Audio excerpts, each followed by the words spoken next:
that would be like a good way to provide those unfortunate people some type of intermediary where they can get back on their feet as an atheist and get rocking and rolling, you know? Yeah, absolutely, for sure. Because our goal is to provide housing anyway, so we're going to get apartment buildings and try to lower the cost of living for everybody. Theists are allowed in also. So, but yeah, for anybody who needs help. So hi, TJump. I was actually going to ask about that. It seems like you all are talking about the atheist church. Sorry, the atheist church idea, or I don't know what you call it. So I wanted to ask specifically, maybe like summarize that concept and how people join in to. I don't know if you call it a church, but I know yes, you have an idea to have an atheist church. Let's call that. Yes. So how do people? Cool. How do people get involved with that? What's your plan for that in the future? I live on the West Coast. How can I get involved with it? That kind of thing. Sure, absolutely. Great question. So it's right now, it's just online. That's it. So this is like my Sunday sermon, essentially. The Church of the Best Possible Worlds is what it's called. It's based on my model of morality. To get involved, you can just say you're a member or whatever, just show up for the live streams, show in the chat right now. So we're building funding to try and purchase an apartment building. That's going to be the first stage. And right now we have about 200,000 of private funds from me and my business partner guys. And that's about enough for the down payment for a 10-unit apartment building. And once we get that, we'll use the funding to buy a church facility, and that church facility will host live streams like this and conversations and debates and do regular church stuff, but for atheists, do like moral classes or whatever. And at that point, you can join and be a member of the church. I'm also planning to start one of these in hopefully every state if possible. So if you want to start like a meetup group of the same church, you can do that, and it should be affiliated, so you should still have the tax exempt status. I don't know what the affiliate paperwork looks like, but you can use my status if you're in the same Church of the Best Possible Worlds atheist church thing. And so I want to start, if you get a meetup group in your area and you get enough interest, and you can also get a large enough down payment to buy an apartment building in your place, you can do the exact same strategy to build your own church and follow the same method. But until then, right now, it's just online. And that's about it. Any other questions about it? So just to summarize, if I want to be part of the church, I just proclaim it. So I am part of the Church of the Best of Possible Worlds. So I'm in, right? Just by saying it. Yep, just like Christianity. And then, cool. Awesome. And then as far as like the model goes, I see how that you're in the beginning stages, but I'm definitely interested. So I think I might just start a meetup group. Like there is a meetup app. Call it, and I can call it the Church of the Best of All Possible Worlds, and then get a group going, and then I can contact you or contact the church itself to get a model going where I can get an apartment building, and then perhaps a facility to conduct activities in the way that you mentioned, and then just, I guess, since it is like Christianity, I could just have my own affiliate or something, have my own version of it, and then just call myself the Church of All Possible Worlds, with the atheist framework, and then grow it on my own, but just be connected with the other Christian, or not Christian, but the other churches in the different states by loosely associating with them. So any type of like legal framework as far as like being a nonprofit status and that kind of thing generally would be on that person's, it would be on their own. There would be no like necessity to go through like a single business entity or nonprofit entity. Is that true? Not exactly. So in order to qualify as a nonprofit, you have to file your LLC, and on the LLC, it'll give you an option to say, are you affiliated with a nonprofit? So when you're filing for nonprofit status, you have two options. One, you can start your own, which is what I did, and that's a bigger process that takes a long time. But if there's an already established nonprofit, you can say you're a member of this church, and you put that in, and that'll give you nonprofit status by extension because you're a member of the church. Okay, awesome. And then when I apply for that, and then I check the box that says I'm affiliated with that, then the mechanisms are all organized within the government. Is that right? Yes, for the most part. Okay, cool. Awesome. Those are basically my questions. I had another question about your general, like, I guess, moral philosophy. Sure. Which is the involuntary impositions of will, all of that. One aspect of that that I'm curious about is your, I guess, hypotheses towards a natural law in the universe. I guess I'm asking what your thoughts are about that natural law. You oftentimes call it a hypothesis. So yeah, that's it. That's my question. What is this natural law that you refer to sometimes? Well, it's just like any other law of physics. So, like, when we try to explain any phenomenon, pretty much everything is caused by something in physics. It's a law, particle, principle of physics, some kind. And so, no matter what we see, it's all going to boil down to physics. And so, if morality is a thing and if it's objective, then the best candidate explanation of what could be causing it would be a law of physics, because that's what is the best candidate explanation of causing pretty much everything. I think that the patterns in moral intuition and moral progress that we see over time in human society have a very specific direction that they're going in. And I think that the direction would be universal to the vast majority of, to pretty much all conscious agents anywhere in the universe. And I think the best way to explain that is by some unifying force that causes this kind of moral intuitions to develop in all beings everywhere. And that would best be explained by some law of physics that causes them to develop in this way. And so I think that, and whatever that law is, whatever it is the moral law essentially. Okay, so I've thought about this a lot myself, and I think that the law of physics might be related to laws of thermodynamics. And I'm not a scientist or anything whatsoever. I just do online research. Like I'm an average with my understanding of science, but the correlation that I've kind of stumbled upon is second law of thermodynamics and something that's called negentropy, which is not really like part of scientific language. I feel like it came about in some journals over the 60s and 70s. But basically, negentropy is increasing order and information in the universe, so the opposite of entropy, the measurement of disorder. Could you consider this concept as the physical law that roots ethics and that posits moral actions um, that leads to moral intuition? Because moral intuition is part of like biological evolution, which biological evolution follows these laws of physics. So negentropy, what's your thoughts on that loosely, if you have any ideas at all? Well, there's, I think, three parts, three thoughts I have on that. First is that I think the laws of thermodynamics are general descriptions of how things operate, but I don't think they're like actual laws of actual fields or anything. It's not like it's a quantum field. The second law, like a quantum field that actually exists, whereas gravity is like an actual field that actually exists. And so the laws in physics are breakdown to those two categories: things that actually exist, electromagnetism, strong, weak, force, gravity. And then there's general trends like the laws of thermodynamics that we see patterns in how the universe operate, but they're not actual things out there. I'm advocating that the morality is one of the actual things out there, like gravity, strong force, weak force. And so the laws of thermodynamics would be more of an emergent phenomenon. So if evolution was simply more convenient to cause this kind of a pattern, that could definitely be a basis of morality. So like if it's entropically more efficient for people to not want to kill other people, or for people to have beliefs that harming other people is bad or something, and that was just literally took less energy than the opposite or something, that could be an entropic way to describe the basis of morality based on the law of physics. I don't really have an opinion on that. I don't have a, because we don't have any like physical evidence of the moral law yet, and so which way in physics that it manifests isn't, could be any of the ways. And so that the entropy way is a possibility, the gravity way is a possibility. I don't have a preference one way or the other. Okay, cool. Thanks for that.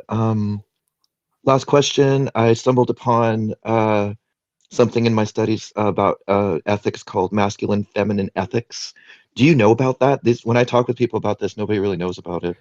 What's your Um, thoughts on masculinity and femininity as in relationship to ethics?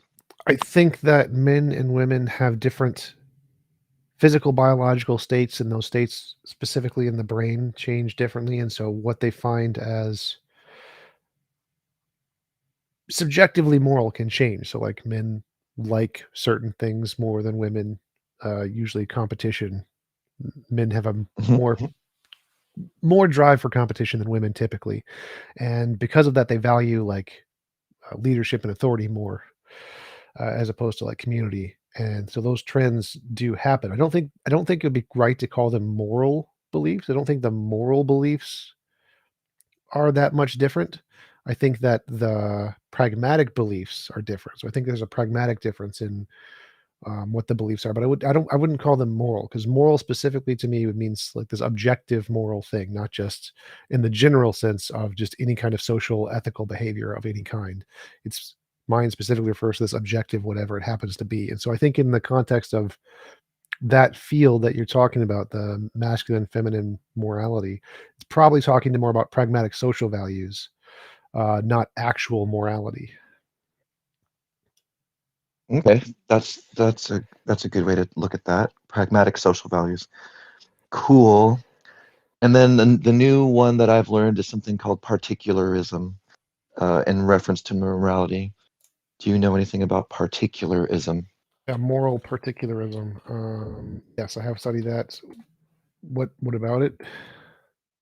Just, I don't know what it is. What is that? I So could it's always like Google it or whatever. it's where morality isn't determined by principles, it's determined by like the particular way the action happens or something in reality, the particular context of the action.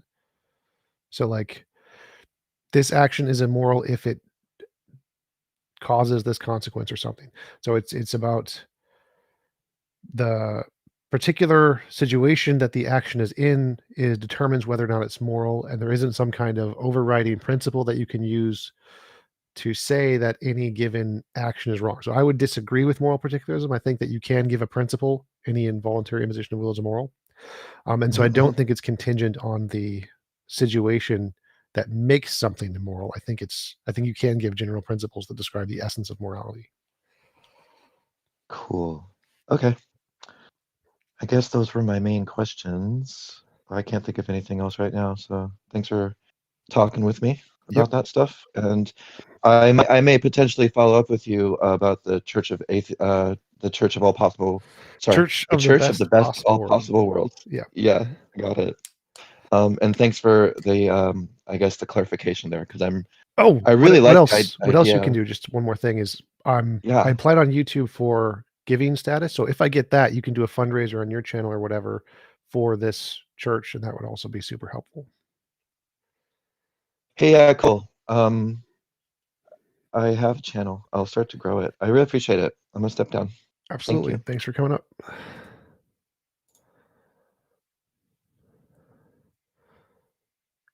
Oh, well, that's not a inspiring name.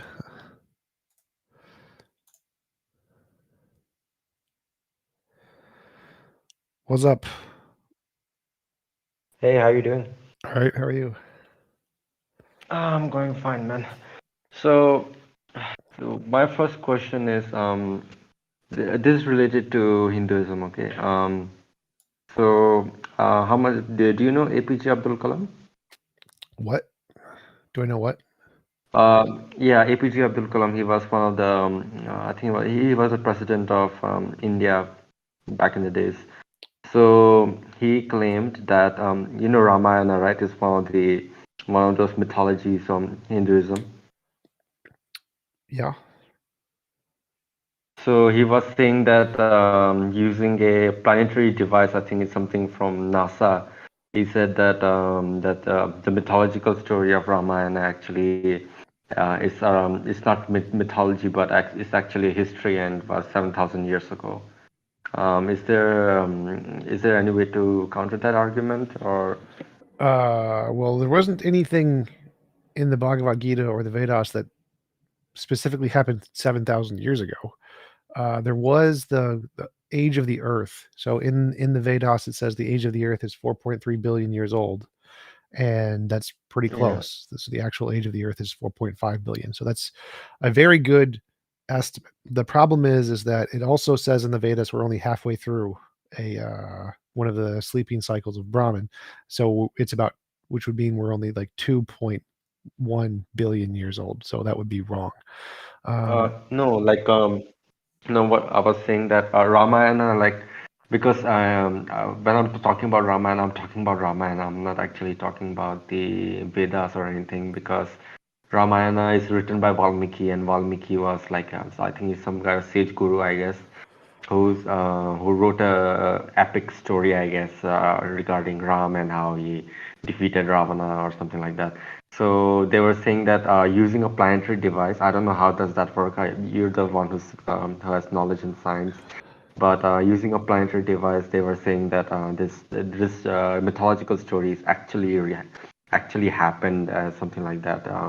I think if you search APJ Abdul Kalam and Ramayana, then I think you will find out the context, I guess.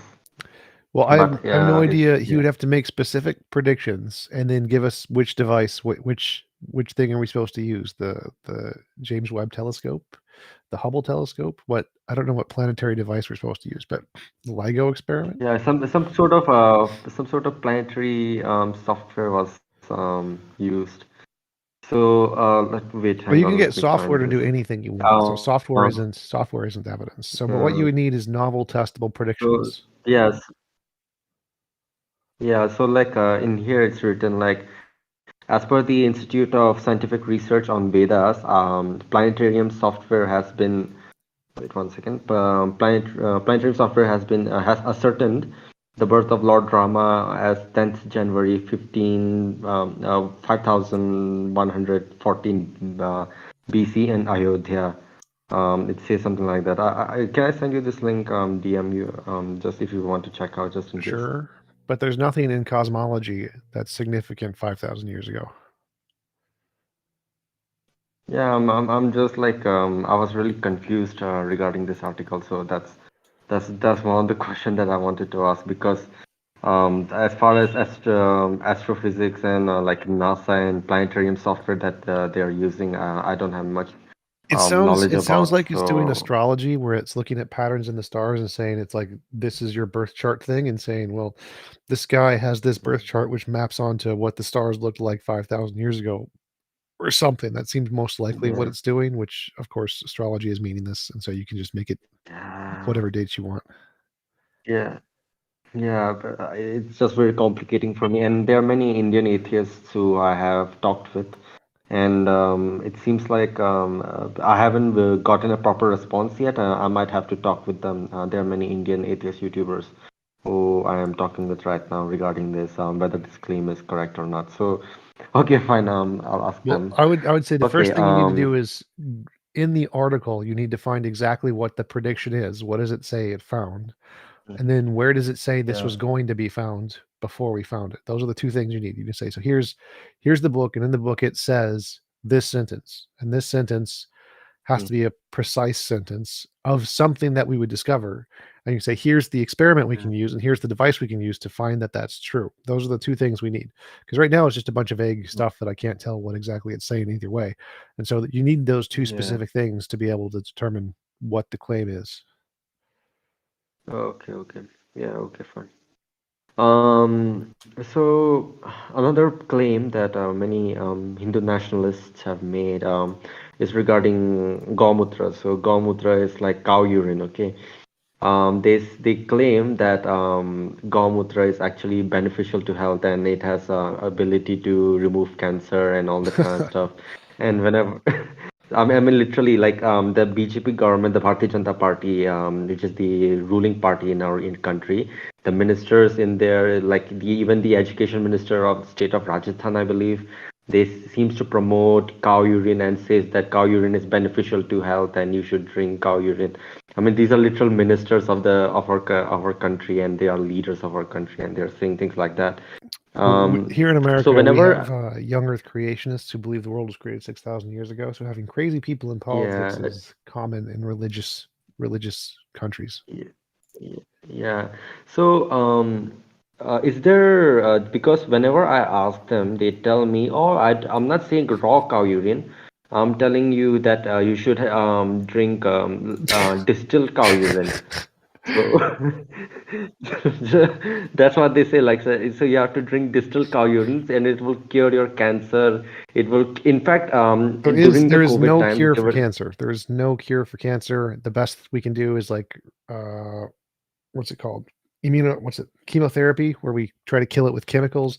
Cow urine does nothing. yeah, It doesn't help. yeah, You can just Google it. It does nothing. If it cured cancer, then the scientists in the West would have already used it to cure cancer. They didn't, so it does yeah. not cure cancer. And like in here in India, like during the COVID times, okay. So what happened was that to cure the COVID-19, they were saying that to cure COVID-19, you should drink Gaumutra. I mean, literally, there's a person named Ramdev Baba, Ramdev, who sells Ayurvedic products. He has a product which is called Gaumutra, I guess.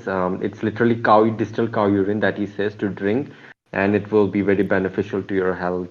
Is No, there any scientist who agrees with no, distilled cow urine? zero of them. None. No.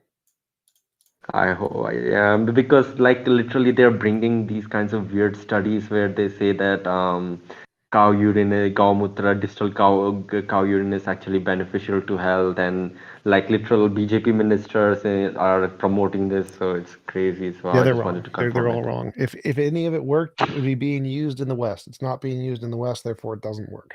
Mm.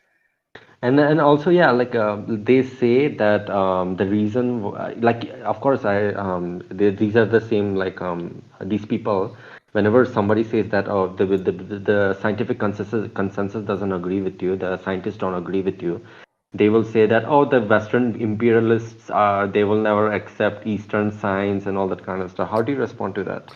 Yeah, all pseudosciences say that. So everyone says when an expert disagrees with them, if they're a pseudoscience, they say, "Oh, they're just biased and they're not just accepting our work." But that's false. So the scientific method specifically rules out all bias. And the scientific method is that Yeah, every scientist has their own bias, their own ideas that they want to be right.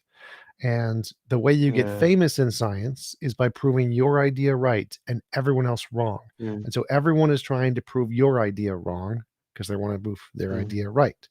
And this mm, method filters out all bias. There is no scientific bias there, none. Science is mm, you're trying to disprove everyone else, and everyone else is trying to disprove you. And so there is no bias. There is mm. no one there to do that. It's just everyone trying to disprove you is the normal way things work in science. So if all of those people and the experts are trying to disprove you, that's not a bias. That's how science works. Mm. Yeah, like literally, like every time I tell them is like, oh, the Western scientists will never agree with us Indian scientists because the Westerns are biased towards us Eastern scientists, and this That's false. There's and all plenty other of things. really famous Eastern scientists that have made significant progress in many academic fields, like V.S. Ramanujan, the mathematician. He was an Indian guy, had no education, went into the Yeah, Western world, revolutionized mathematics. It has nothing to do with bias. yeah, that's the thing though. It just cringes me. I'm like, I don't know what to say. So yeah, that's like what's your thought on, like, also like in Hinduism, many people say, I'm sorry, I'm asking a lot of Hindu questions because that's the only dominant religion here. Like many Hindus say that, oh, whenever I try to criticize their religion, they say, oh, Hinduism is not a religion, it's a way of living your life. And these are the type of Well, counter that's arguments they try to partially make. So true. how? So, Hinduism isn't a religion; it's a collection of a whole bunch of different religions. So there isn't like Yeah, that's true. one Hinduism, and so many of the different Mm, Hindu traditions are more cultural traditions, kind of like Buddhism, where it's not really there are cultural Buddhists mm, who just treat it as like a way of life and not a religion. And so for many mm. Hindus, it is true to say that it's not a religion and it is a way of life. So that's legitimate, but it only applies to a small number of Hindus, not all Hindus. Yeah, so are you like what are your thoughts on like those religion which I don't know whether I can say Buddhism is religion. Many people say that it's a kind of a philosophy. It's both. The same Same, thing. yeah, so same goes. Yeah, so like is it okay to have that to believe that things like Hinduism and Buddhism should be like it's just a mere way of living your life? Like, are you okay with that, Sure. or Yeah, so I Okay, think with that, right? Okay. any philosophies like that you can take to a life approach, especially Buddhism, which is very pacifistic. Like if you were taking like Mm. Nazism or something and using that as a way of life, I would be opposed to it. But Buddhism, Jainism, especially, I think Jainism is a phenomenal way of life, the most moral of any of the religions. And so using religious ideologies as a way to guide your life, I think, is perfectly legitimate. Okay, then also, okay, one last question. So, have you how much do you know about Sadhguru? Not much. Have you watched any of his content? Nope. Okay, okay, that's it. Because if you knew, I would have asked you a lot of questions about him. But that's fine. Okay, thank you very much, man. Yep. Anytime. Yeah.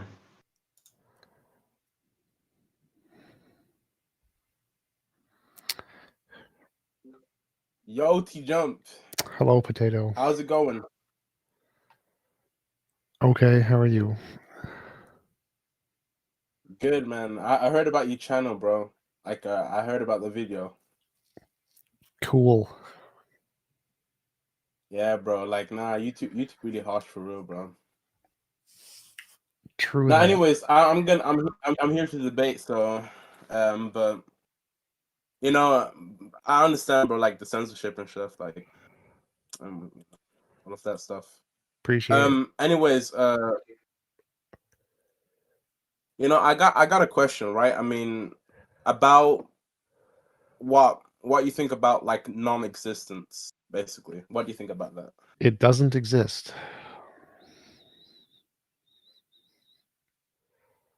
Yeah, but what do you think about it? If it's like Non-existence it doesn't exist. doesn't exist. It is a class of things that do not exist. Okay. So what do you think that something that can't exist can exist? Like becomes like existence. What do you think? What do you think about that? No, I don't think that's possible. So you don't believe like Big Bang, basically. Well, the Big Bang is not non-existing things becoming existing things. That's not the Big Bang. I mean, do you know like the universe? Like me personally, I had this thought that okay, like the universe has like genetic material, you know, in it. Because think about it, like most of the planets are similar. Like for example, there's another planet that's similar Because they're to the round Earth, rocks. and then yeah. I mean, there's another planet that's similar to Earth, and there's another planet that's similar to. I just feel I don't know. Would you think that there's like genetic material in like the universe? Well, there is genetic material in the universe. It's called genes, DNA. There isn't any genetic material in planets. Planets don't have genetic material. They follow a pattern from the laws of physics, like gravity causes objects with Yeah. mass to come together. And those objects with mass are normally rocks because rocks are like one of the most stable forms of matter. And so the rocks come together and smash into each other and become a big ball of rock in space. Because like ice melts, so it's not going to be ice for very long. Something that's gas will get blown away, so it's not going to be as gas giants exist, but it's going to be rarer than rocks.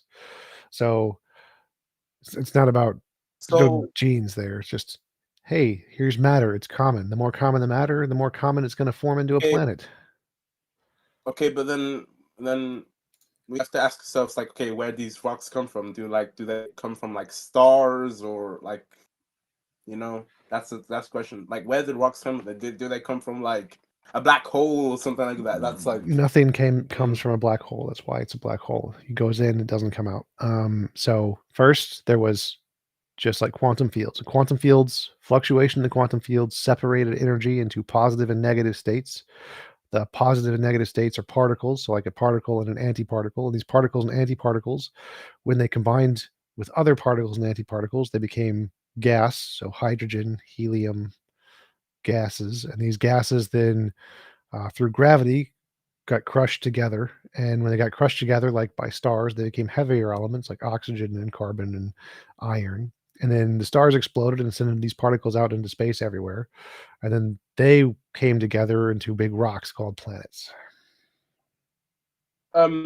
But gravity also has to hold these things together while the process is happening. So that's the thing that's interesting, you know, like Why? there has to be another element that comes into play to like holds, you know, these quantum fields in Yes, place. there's You know? four of these. There's four of these elements, as you so called them. It's the strong force, the weak force, the electromagnetic force, and gravity. Those are the four forces.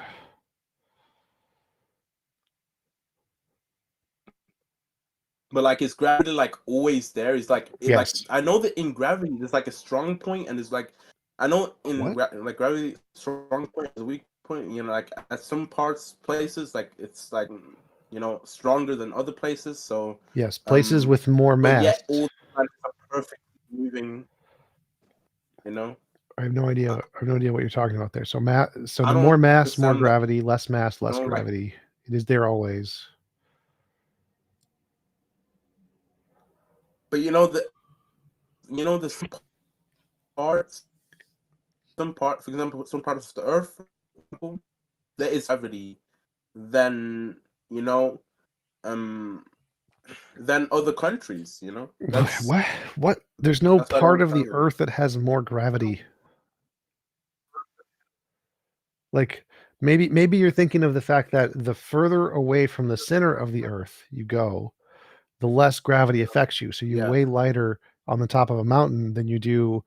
yeah, that's what I mean. That's what Okay, I meant. yeah. So the further, like the most mass on the Earth is in the center of the Earth. That's where the most mass is. So the closer to the center, the more you're going to be pulled down. The further away, the less you're going to be pulled down. That's why you can be in space and you can float because you're very far away from the center of the Earth. So even though you're still being affected by the Earth's gravity, which is why you're floating around it, you're not being like you can't walk on the ground like you do here because you're further away from the most gravity, which is at the center of the Earth. Okay, fair enough. Do you have like any spiritual evidence for like that though? Just Spiritual asking. there's no such thing as spiritual evidence. There is physical evidence, there's empirical evidence, there's novel testable predictions that prove this. Yeah. You know, but like, what I mean by spiritual evidence is basically like non-existent evidence, but at the same time, like, If you it know, because You spiritual can't evidence is like, have okay, non-existent evidence. If it's non-existent, it can't be evidence of anything. well, like dreams, for example, like aren't dreams like aren't isn't the dream world it's in itself like not existent? Is it not like created by minds? Yeah, it Well, exists in your it mind. doesn't exist in your mind, but does it really exist? Yes, in your mind. RL? So like a non-existent thing exists nowhere. Like it doesn't exist outside of your mind. That's true, but it does exist inside of your mind.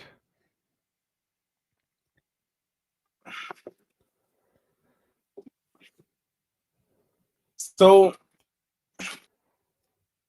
you know, I think it was last week. I think I don't know if it was last week though. I was talking about like about like Jesus' word and what the Bible says and stuff.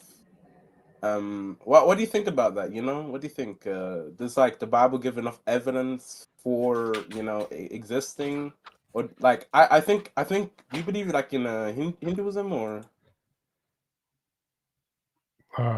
So the first person in the Bible who existed was King David. Everyone before that didn't exist.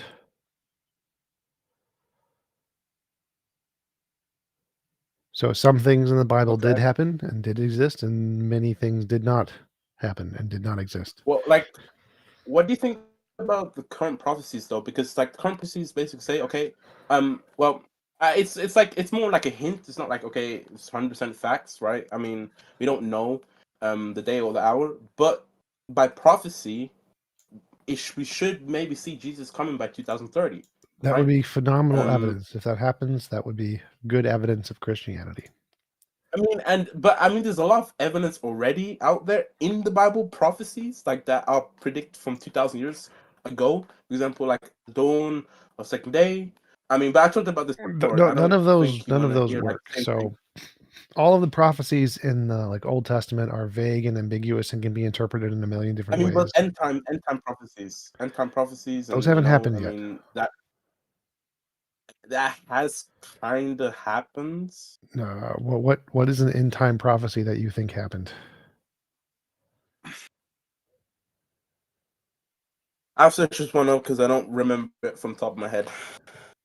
Wait a sec.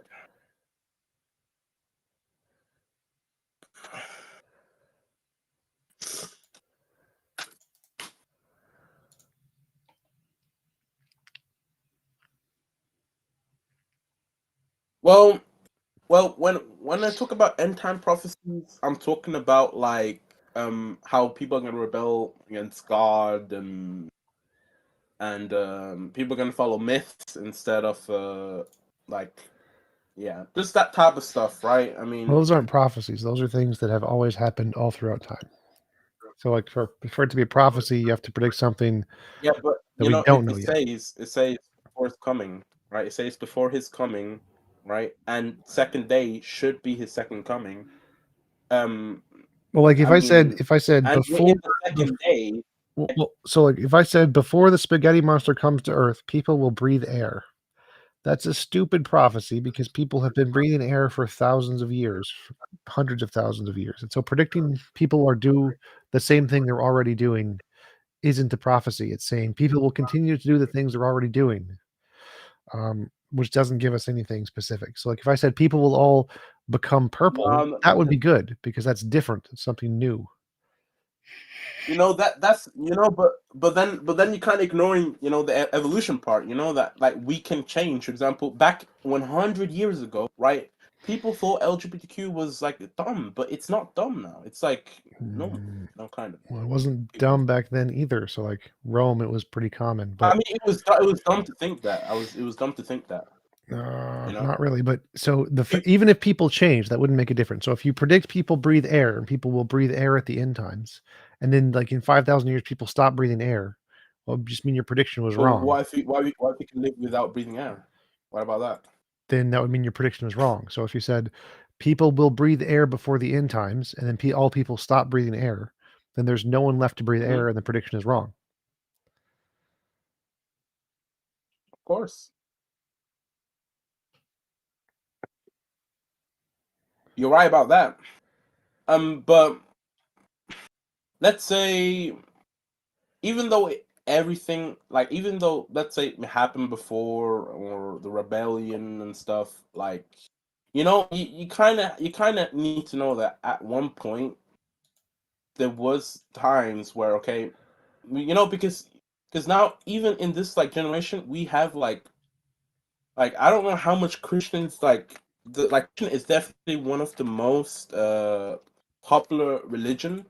I think it holds like maybe over 1 billion people in it. Like there's a lot of Christian people, right? Of course, most of them don't follow the word. They don't even follow what the Bible says. What is the point of this sentence? Is that at one point, of course, that was always evil, but at one point the world was not like this bad, but there was no. So the world's been getting better, not worse. What do you mean? Like everything, life expectancy, education rates, quality of life, well-being, availability of food and housing and clean water. The world's been getting better. The murder rates have been going down. Crime rates have been going down. The world's getting better, not worse. Wait, isn't it? Wait, I think the crime rates are going down because of pornography. I think the crime rates have been going down for tens of thousands of years. It was way before pornography was invented. Wait, but I feel like it's because people in like the present days, they need like some of that dopamine thing, so that can maybe help them. Sure, I think it's because of that. Helps brains. Sure. Yeah. You know, because like our dopamine, like I mean, when you feel happy, right? It makes you feel like kind of safe in the position you are in. Like, I feel like Yes, more pornography like happiness does like means less crime. That's a good point. Yes. exactly, and that's why I think pornography is like the reason why there's less crime. Of course. Okay. Sure, We, sure. maybe we can agree on this one. No, maybe we can agree on this one. Maybe it is the case that porn decreases crime. Sure. Of course, I mean that could definitely work. I mean, maybe. Do you think TikTok would decrease crime? Because that abuses a TikTok? lot Maybe. Sure. Okay. Um. Yeah. I mean, but the thing is, right? The thing is, what I'm really about is like the pedophilia thing. Like if that gets normalized, then I mean, but of course, the world, technology is getting better. That I can definitely agree with that. Technology is getting So better. pedophilia is going Could like down. It used to be higher again. That's something that was more in the past, less now.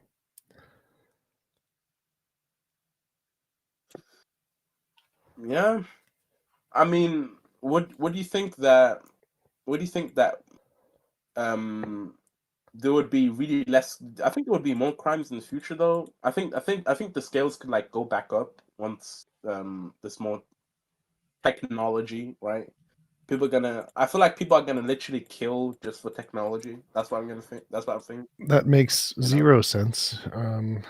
Yeah, because it's who doesn't want to achieve immortality? Well, technology as it goes up gets spread automatically. So, like, are people killing for iPhones? Not really, no, because everyone gets an iPhone who wants one, pretty much.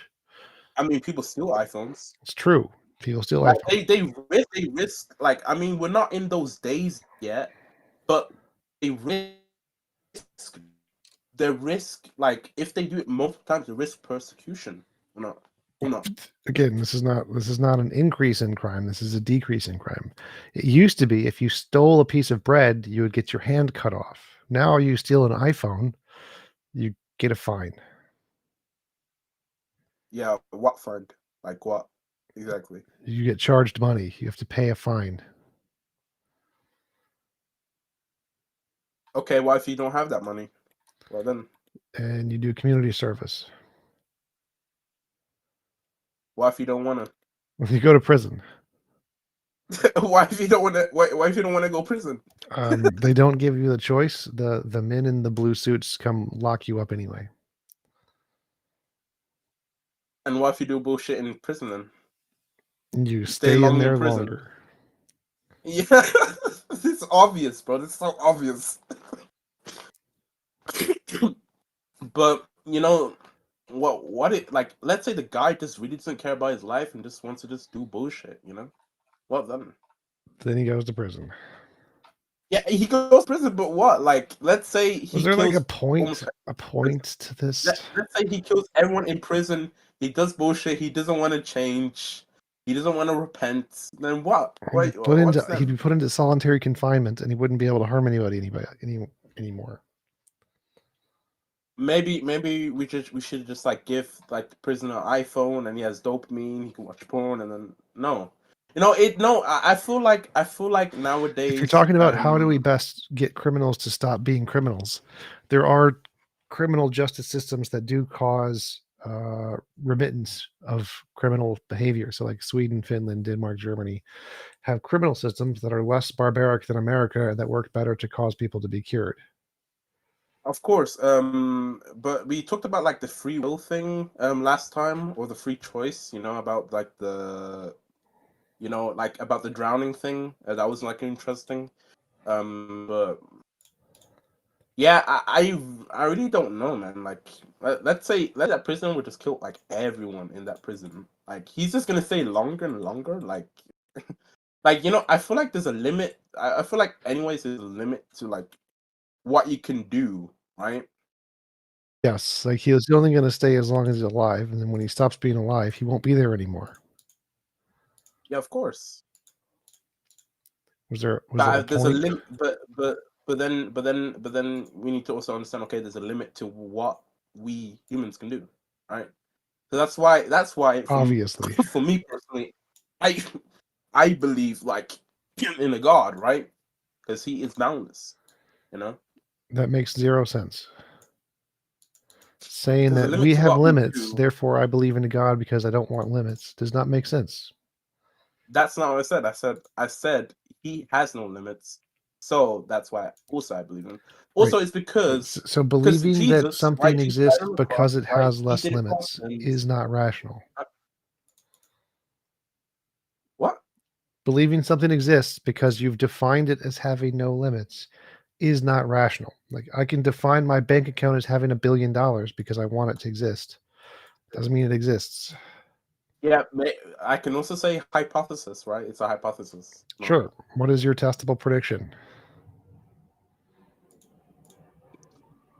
Well, of course, when I'm talking about like Jesus, like when he died on the cross for us, and that's also the main reason. Lots of people died on crosses. They were not God. Why would Jesus be any different?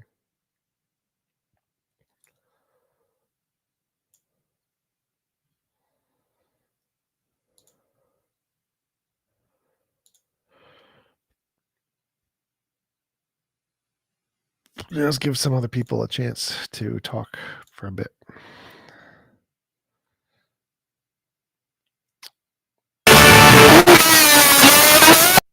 Okay, that guy's going to get banned.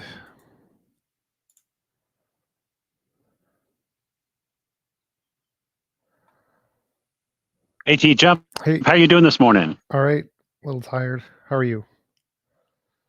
I have to apologize for pulling out the dad jokes last time. I did it at an inappropriate time, and I didn't mean to derail the conversation. Okay. I was just trying to lighten. But you raised an interesting point, which is it rational to believe in the omnipotence of God, or that God has anything to do with what you're doing? Sure. But that's the hard part about motivation and inspiration. If I were to say, well, I guess if you were a Marine drill sergeant, you might be able to motivate people by telling them that they're a piece of crud and they're not worth anything, and that you're just going to punish the crap out of them if they don't do what you tell them to do. Who cares about I guess that. motivation? Well, I mean, all of us have to make it through life and do our thing, So?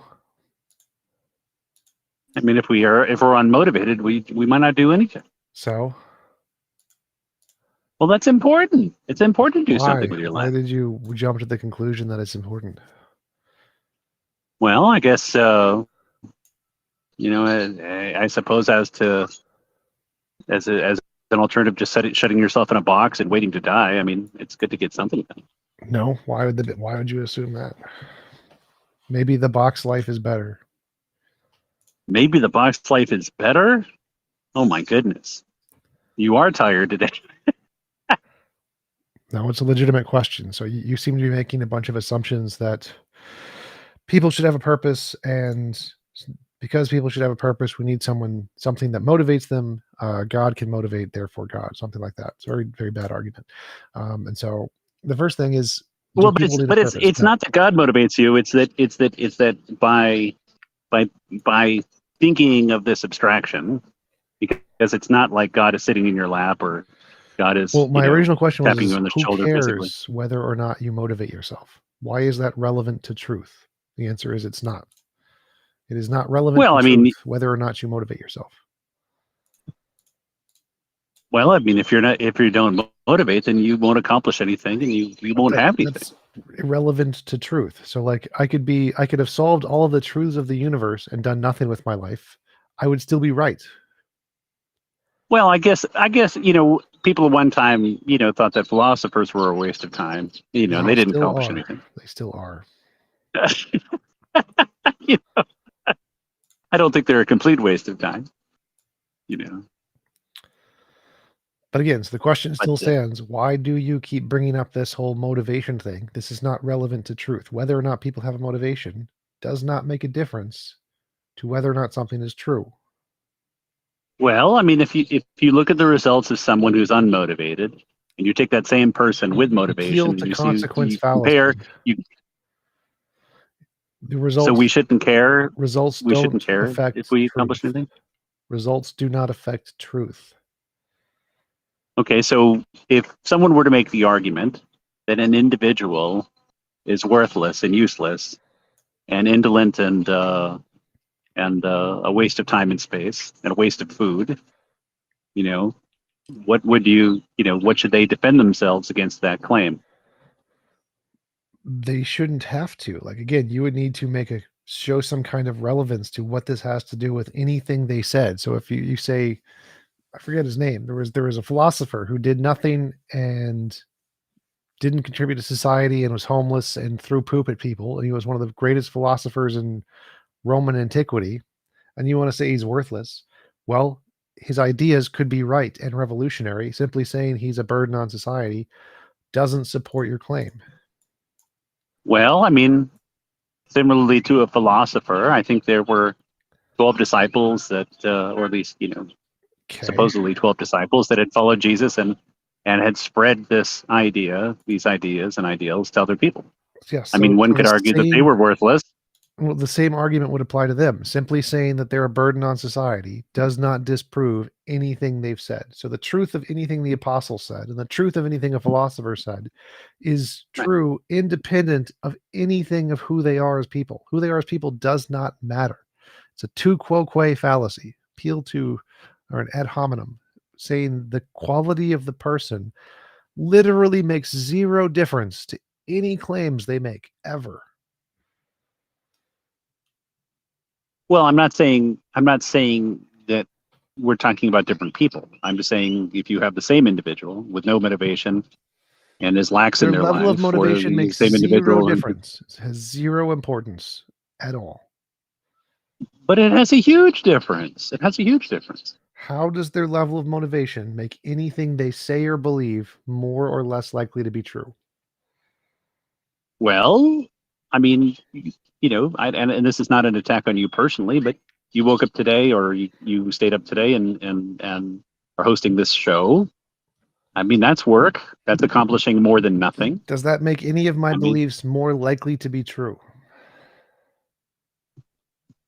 Well, I think it puts force and energy behind them, as opposed Does to it- just having them nothing. That doesn't mean anything. Does it make any of my beliefs more likely to be true?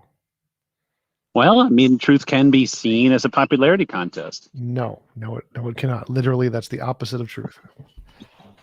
I mean, in a legal case, sometimes people make good arguments, and sometimes their arguments fall flat, and it could be regardless of whether someone is actually innocent or not. Okay, so does their level of motivation make their arguments better?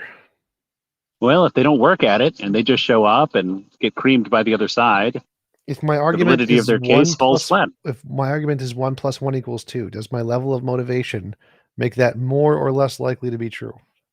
Say there's a person with zero No, it doesn't motivation. change. It doesn't change whether 1 + 1 is Right. true. There you go. There you go. So for all facts, for any fact, does the level of motivation affect whether it's true? I mean, 1 + 1 Well, I = mean, 2. if you want to talk about just pure scientific facts, then whether someone's motivated doesn't mean anything. But right, reality is there independent of your level of motivation. So the level of motivation, say there's someone who's 100% motivated and someone who's 0% motivated. It's Dionysus. Thank you, Xavier. That's the name of the philosopher who threw poop at people. all right, Your level of motivation makes zero difference to any of the facts in the universe. Doesn't change them at all. Well, if you were stuck on an island and you had zero motivation, you could probably starve and die pretty quickly. But if you had motivation, you might be able to still be right survive and get off the island. Any of the facts that you believed, all of your facts would still be right, whether or not you were motivated. So the motivation part just does not make a difference to facts or reality. No. So human circumstance has no bearing on reality. Correct.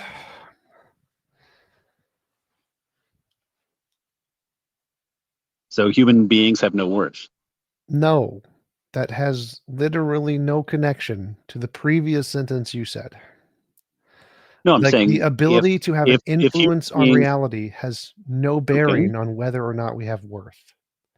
two completely different facts. The ability to change things or not does not affect whether or not you have worth. Well, but I mean, if we were to take humankind completely out of our context and say that we don't matter and only scientific facts matter, then it's better off not having any of us. Who cares what matters? Matters is irrelevant to the conversation. The question was, does a level of motivation affect truth? The answer is no. It's absolutely, unequivocally no. And then what matters is a completely different question. You keep conflating all these emotional things that have nothing to do with reality and then trying to impose them on reality. You're also positing that someone's reputation has no bearing. Right. And someone's worth has no bearing. On truth, correct. And that we shouldn't care about our individual truths or our individual circumstances. I don't even know what that means. So I didn't say anything about what we should or shouldn't care about. I said the facts of reality are true, independent of anything we care about. Our cares don't matter to the facts of reality. Well, I would say that our cares matter enormously, and that the things that are of most value in this world have our individual and our human components to them. Oh my! And those are the things that create the most productivity in our lives. Yes, but none of those things affect the truth of anything in reality. So if someone were to make an argument that they're happy, their individual circumstances and what they've been able to live in conjunction with their values or in conjunction with their beliefs, or lack of belief thereof, that would be either true or false, independent of their level of motivation. So someone could say they're happy and they were happy throwing poop at people and doing nothing and playing video games or whatever all their life. And that statement could be true, independent of their level of motivation. Well, I would rather believe that if someone is motivated on spreading their philosophy, that they can accomplish and inspire other people. And they can have more worth. That makes zero sense. So the level of worth you have is not contingent on how many people you motivate, and it's not contingent on how motivated you are.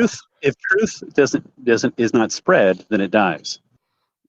It is possible for a branch of science to die. Truth cannot die. Yeah, it can. It absolutely can. No, it can't. It could be lost to history. That doesn't make a difference. It still doesn't die. Even if we don't know things, they're still true.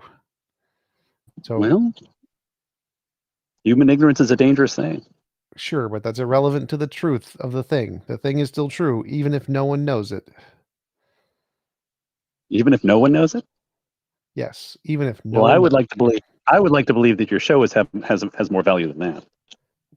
That doesn't make any sense at all. So again, the level of value is not contingent on the number of people who know something. You all done? Yeah. Just go ahead and grab your glass.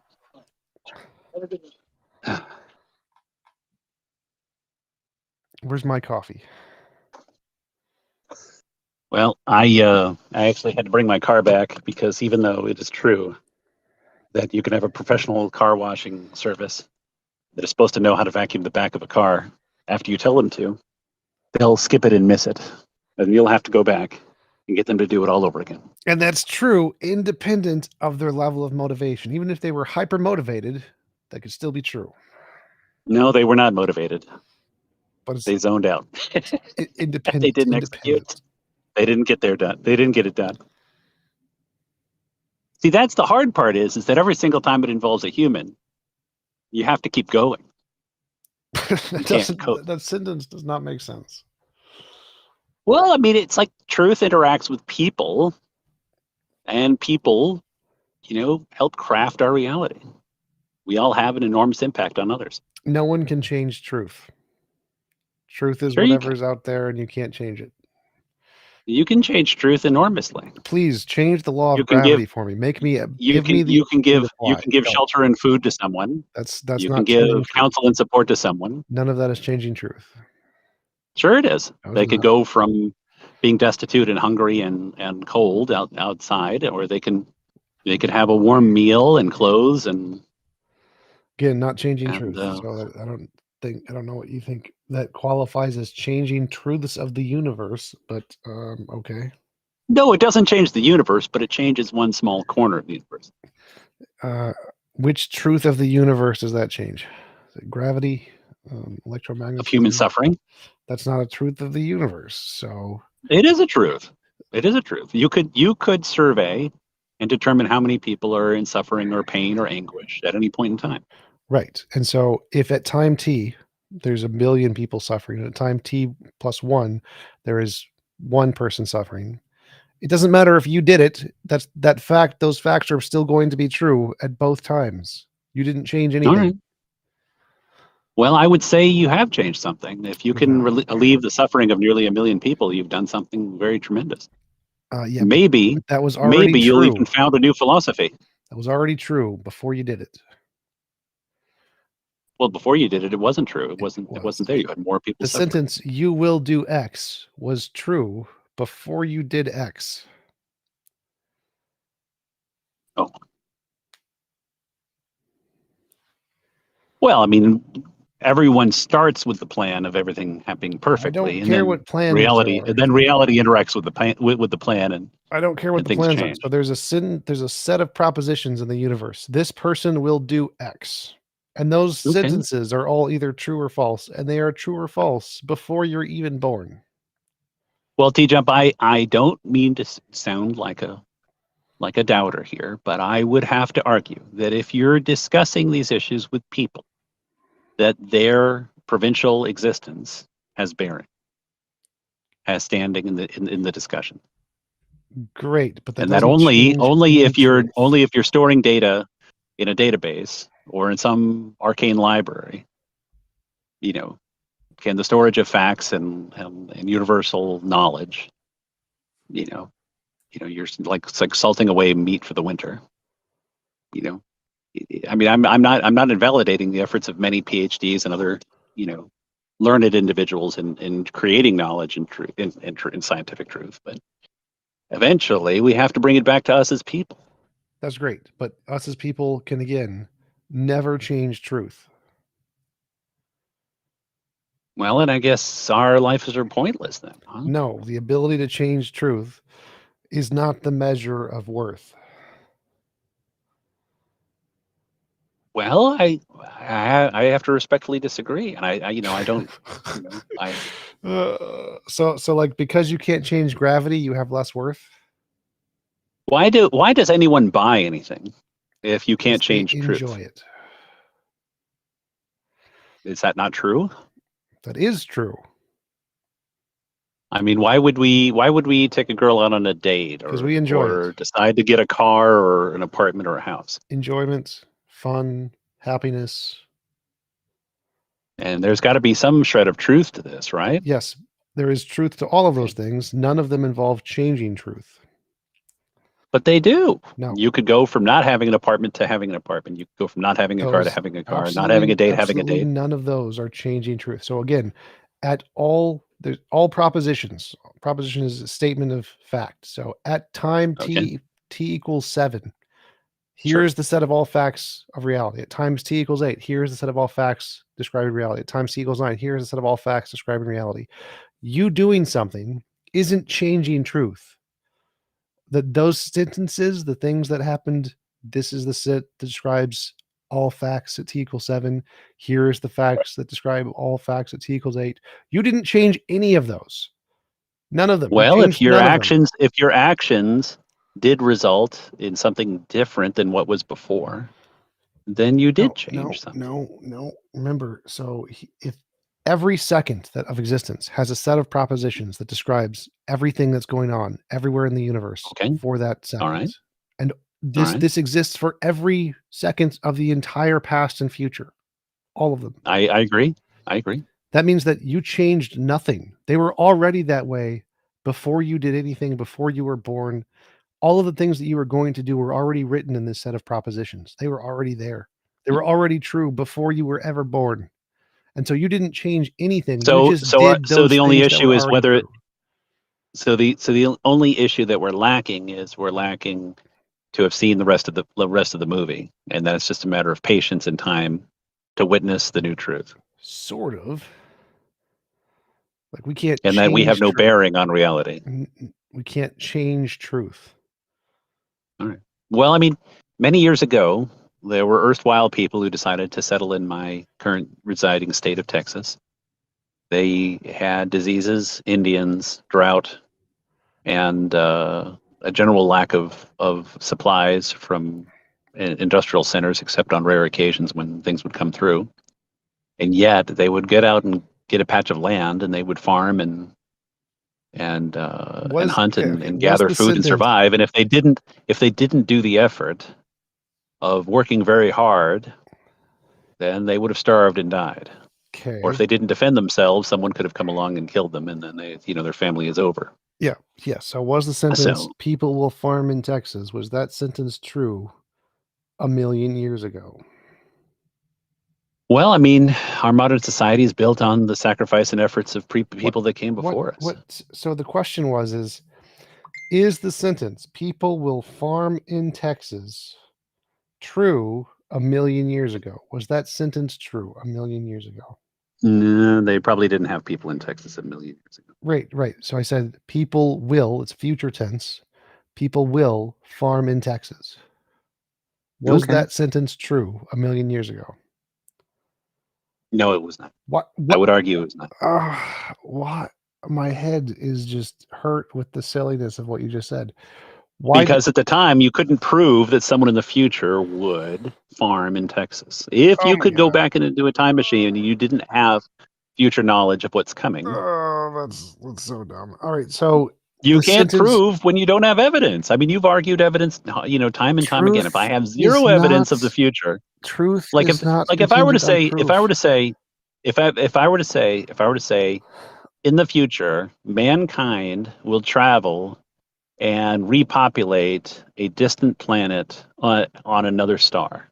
Yeah, is that true or false? Is either true or false. It could be true. I don't know. But if we go there and we find out it was true, then the fact that you said if we say 1,000,000 years from now, we're going to be on another planet and we're going to leave Earth, we made it too dirty. We don't want to clean it up. We can look back and say, yes, that sentence when he said it was true or was false. So like right now, but we couldn't prove it. The proof I can't prove that we're going to be on another planet in 1,000,000 years. It's irrelevant. It doesn't make a difference. Epistemology, how we know things, and proof is separate from ontology, what is the case. So if I said that 100 billion years ago, if I said dinosaurs will exist, that sentence would be true. That it would be true at any point in time. If I ever said it in the history of the universe, at the very, very beginning or at the very, very end, the sentence is true exactly to the same degree in both. Okay. So it is also possible under this schema that I could say that in the future, God is going to make himself known and come down and visit us on the planet, and we will all bask in the awe and the and amazement of seeing God among ourselves. Yeah, so if that happens in the future, then you saying that sentence today would be true today. Okay. So faith is true. No, it has to actually correspond to reality. If it corresponds to reality, I can't prove the future. Proof doesn't matter. Just like I can't. It doesn't matter. Proof doesn't matter. You said it could be true. All propositions are either true could be true or false. So, right, but if we don't know because of our limited ability, there's no could. All propositions are either true or false. Okay. They're true or false. Could be. They are true or false. They're one or the other. True or false. Just as I can presuppose that we will escape this planet to avoid the sun encapsulating the Earth and destroying all of humanity, I could make the argument that God will pop down and say hi to everyone, and we'll all be just be completely impressed. Literally irrelevant. So again, the question was: can we change truth? The answer is no. At all points in time in the universe, all propositions are either true or false. There's no maybe. Our level of knowledge doesn't matter. Epistemology doesn't matter. Proof doesn't matter. We don't change truth. Truth is just the way reality is, independent of anything anyone ever does. That's a very cynical approach. It's not. It's just a definition of truth. I see. So truth can't change. No. something cannot not be true and then be true. That makes zero sense. All facts that describe all of the universe were already written way before anything happened. And they were already true Okay. way before anything happened.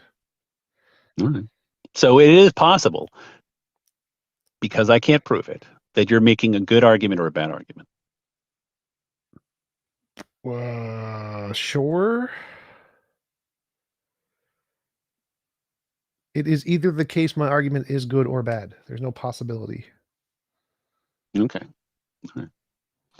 Well, maybe with some more coffee it'll be better. Typically, that more coffee makes things better. Okay, good.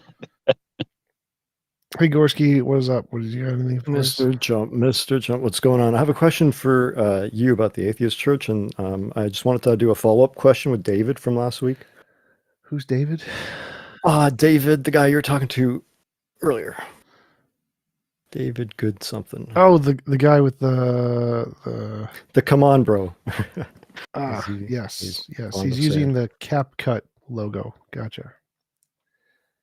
Anyway, for you, I know a lot of complaints that you'll hear within the atheist community in regards to churches is that a lot of them will say that they're charitable giving, but stop me if I'm wrong. In the United States, you don't have to have you don't have to open up your books when you're listed under a religious charity, that you don't actually have to say where the money goes. And that's why you see these sort of televangelists with like a bajillion swimming pool, summer homes, whatnot. And so if that's the case, how is the atheist church different? Church of Best of All Possible Worlds. Is there a way to like, or how did you file yours in regards to that sort of bracket? So nonprofits have to file a 990 form. That's the tax form to say how much money you got and where it went, et cetera, et cetera. So you don't have to say like who gave it to you. That's confidential. But Right. you just say like where you got it, and you're usually going to say how you paid your pastors, which you can still pay them a lot. Like you can pay. There are nonprofit CEOs who are paid millions of dollars a year. Like it's not illegal to pay nonprofit CEOs millions of dollars. Right. But when it comes to a church, you usually don't have to actually even say how much they're paying, correct? I don't know. It depends on which kind of 990 form they have to file, and some have exemptions. But it doesn't make a difference. It's irrelevant. Like it's still pretty much legal to pay essentially large portions of money to pastors. As long as they're bringing in enough income to the church to justify it, you can still pay them millions of dollars, and that's fine. From what I understand with religions, that bracket religion versus nonprofit, at least here in Canada, there's two separate, right? And I was told in the US it's the same, where both are the same, but when it comes to a religion, you don't actually need to say, like you can keep all of this confidential without saying who's being paid what. It depends on which kind of file 990 form you have to file. Are you going to be doing it in the more open? Well, the government tells you which kind you have to file. So I have to file this one, the one they sent me in my IRS paper. That's the one I have to file. Gotcha. All right. Yeah, I was just curious how that's going to work, because that is always something that, I mean, obviously, I think that you're doing something really cool with this, and I'm going to be wanting to support that. And I'm glad it went through. In regards to that big complaint that we'll usually hear when it comes to churches versus a typical type of charity. I don't know what we're going to do for transparency regarding money. I'm not sure. I don't really. Sure. Because my goal is to buy an apartment building. So all of the money that we get is going to go into buying the apartment building. That's going to be the thing. And then we're going to use that money to build churches. So over 100% of the donations received will go to the church, because I'm going to be spending my own money in addition to the donations. So it's over 100% of all donations go to the charity. Dang, that's impressive or admirable. Yeah. Well, it's because we have income. Since the apartment buildings provide an income, we can pay all the employees with that income and not pay the donations, not pay with the donations. And so 100% of the donations goes to the charity. It's not like Cool. it's not like special or anything. It's just because we have an income. Mm-hmm. Can I just ask a question to David? Sure. And then I'm gonna split. What's up? What's up? Yeah, man. I asked you last week. I said you were saying last week, and just because I know you got spoken over and it got derailed really quickly, I know you were saying how you put a lot of weight into the idea of precognitive dreams, dreaming things before they happen, and justifying your religious beliefs. And I said, well, let's grant that. Let's just say tomorrow some scientist, some parapsychologist wins the Nobel Prize because they discover it's true that people have this ability. How does that get you towards justifying your religious beliefs? Because it said it and then it happened, right? So it's like simple. Wouldn't it just be an observation that, hey, this is a phenomena that occurs? Well, I don't know. Do you like believe in like the universe in itself? Like imagine the universe before we were born, the universe literally the universe literally gave us specific indifferences. So like for example, like disorders or just whatever. Like do you think the universe could like know how our life would turn out? You think the universe would know that? Do I think the universe knows anything? Yeah, do you think the universe would know? Okay, every human, because of course, the universe. Like if you believe like in the universe, as you know, it made the Earth, and then the Earth made us through evolution. Then you would kind of have to know. Okay, the universe would have to know something. I don't think the universe thinks, if that's what you mean. But if you mean like, is the information of our entire lives already predetermined? Is that what you're asking? Yeah, is the information on our lives in the universe through universe is endless. Like if you believe that universe has no beginning, no end, that means it should also have the information of us, right? Personally, So, you talking like, is all the information of our existence already predetermined? Yeah, by the universe, or yeah, basically. I mean, I don't know, but let's just like, even if that was the case, I don't understand how that gets you to like God, Christianity, etc. Well, because I really can't believe through 2000 or more years that it can predict something about a person or just about these things before it happened, right? I don't believe that, you know. Well, let's just say I don't believe that, and then I can't say, okay, these things are happening in front of my eyes, and also I just can't deny it, you know. I can't deny what I'm seeing, you know. So like, let's just grant that, let's just say tomorrow we discover it's like time isn't tensed. It's whatever B or C theory of time, and that all the information of every existence is out there, and it's, I don't know what, it's like a holographic universe. Let's just say, pretend like that is the case. That still doesn't really, even if that was the case, what does that have to do with a God or the supernatural? Well, God has no beginning and end too, right? Think about this. Think about this. Universe, right? Universe. Let's say it has no beginning and end, right? Let's say you would go in the future, right? You would interact with your future self, right? You would try to change something about your future self.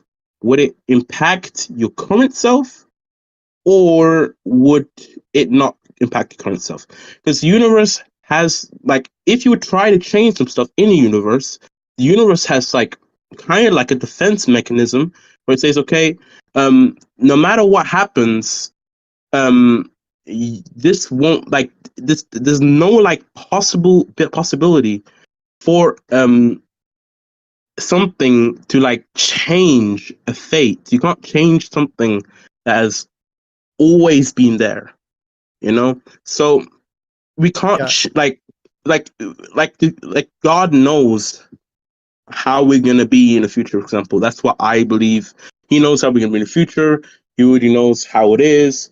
And if you don't believe in God, then you might believe, okay, the universe. If you go in the future, then you know. Do you read about this stuff? Like people going in the future, interacting with themselves, or do you if you did you even see like a movie about it or article or something? Yeah, this is like talked over in parapsychology, which I'm not granting it. I'm just saying if that was the case and everything Yeah. is predetermined like a book, Yeah. I still don't see like how that seems completely disconnected to God, religion, and the supernatural. That just seems like it has nothing to do with it. I mean, for me personally, like that's the reason why I believe in God, because of the fact that all of the stuff, like if you would see your future self, how like let's say you would dream about your future self and how you would be and stuff, and it came to pass, right? Um, what would you think then? Would you think, okay, believe God, or do you think it's like chance, or like even if you would act that way, even if you would try to become that way, you know? It really just depends on you, you know. It depends, it depends on you, you know. But but I've had dreams and stuff, and then it happens. And I know TJump has talked about this too. A lot of people have called up atheist shows and talked about that. I default to it just being chance until I have better reasons to believe that it was something more than just chance, even if it why do seems you like think it's something that was. chance? Well, we know that, like I mentioned last time, there's billions of people dreaming all the time, every night, really, billions. And we have billions of dreams for years and years. Eventually, some of those are going to just be like mapping onto reality in some way, just by chance alone. That would have to happen. But even if we could say, you know what, this seems like it was, I don't know, something so utterly improbable. I was given a string of 10 numbers and letters. I woke up and then it was verified to me or something like that. That still doesn't seem like it gets you to God, religion, or the supernatural. Well, isn't like what would you define luck as supernatural, or would you define luck as something you can create by like most probability chances? What do you think? Can you create luck, or do you think luck is supernatural? That's really the big question. Like, If you flip a quarter and you just keep flipping it, wouldn't you expect that at some point you're going to get heads, heads, heads, heads, heads, heads, heads, or tails, tails, tails, tails, tails, tails? And if everybody's of doing course. that all the time, right? Mhm. Right. And so after a while, you're going to focus on those heads, heads, heads, heads, where it's just a pattern, and you're going to pick up on that, So but you're going to so ignore all the rest. so you would think, okay, luck is something you can create by doing it multiple times. By doing the multiple times, you can create luck. I think that you're going to find patterns eventually, for sure. You'd have to, statistically. Okay. You don't Well, think so? but then we think about the universe, which is even more complex. Well, what do you think that's luck too? Like, well, you know, I heard a theory from, I don't know if it's from TJump though, but I heard a theory that through multiple universe, like if you be like the multi universe, then through multi universes, we could be that one lucky universe that was created through multiple universes that failed. Which that would be a good theory, but we don't really know that, right? And then we have to ask ourselves, okay, how much, what created those multi universes, right? Uh, you know, there's like three ways to like believe in stuff. Like either you think it's by a being, either you think it's multi universe, or either you think universe was always there. Like that's the only three ways you can really just believe. Like that's the only three ways you can really believe in things, right? And some people think we don't, like we ourselves don't even exist, like we as persons don't exist, universe doesn't exist, nothing exists. There's some people that I know that think like that, you know. Yeah, somebody in chat was saying what you're bringing up is synchronicity. Is that what you're kind of bringing up with the whole thing? What do you mean synchronicity? What Like do you mean the idea of like seeing patterns that are leading you to a specific belief. well, if I Anyway, can't create those I don't. patterns, if I So- can't create those patterns, that means it's supernatural because if me myself that exists, right? If I can't create those patterns, then it has to be from something that is not me. Basically, something is not me. Something, me, I exist, right? So it has to be someone from that is not exist. You know. So if I can't create those patterns myself, then I just can't really, you know. For example, okay, with the coin flip, okay, I can't really say, okay, God made it or something, you know, made it happen. So then when you go down to like deeper stuff, for example, let's say money flying from literally the sky, bro, like from the universe, for example. How do you think that happens? Right? You asked, how does money fall from the sky? Yeah, from like let's say money falls from the universe, for example. Like pray for a gold brick and the gold brick appears? Yeah, something like that. Yeah, or like yeah, through force. Like for example, like you think something and then it appears right in front of you. You know, out of nowhere too. Like that. That's like a chance where even though I'm thinking it, I don't have the physical. I don't have the physical like strength to like just telekinesis, boom, brick. I don't have that. You know, I'm But not it's like that's is this is supernatural. but is this what, like, what Tom often says, you pray for a gold brick and a gold brick appears, that would be good evidence? Or is this you saying, like, I don't know, talking to a friend, walking down the street, talking about pickles, and then we noticed a pickle jar next to the garbage, sort of thing? That No, doesn't no, sound like it no, would be no, no. novel. I don't mean that. I don't mean that because I mean, of course, the more things that more things that visibly exist, and the more things that visibly exist, mostly more visibly come to pass. Right? For example, I think about like a girl like walking the street, like it's gonna happen, right? There's like there's multiple human beings on the earth, right? I feel like probability only comes when it is in in your favor. Probability doesn't come when it's not in your favor, right? So the more we go into it, the more deeper you think about it. Like the fact that I would dream. Let's say, okay, maybe if it's once, okay, it comes past once. But let's say it comes past multiple times. What would you think about that? You know, that's a question, really. Let me. I unfortunately have to go, but I want to throw that. Why don't you throw that question back to TJump, because I know he's talked about this before. Anyway, thanks for your time, guys. I'll talk to you later. Yeah. TJump, you there?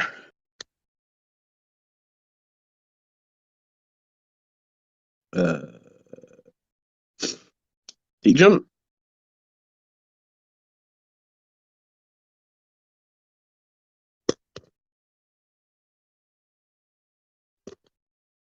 Well, modest AFK.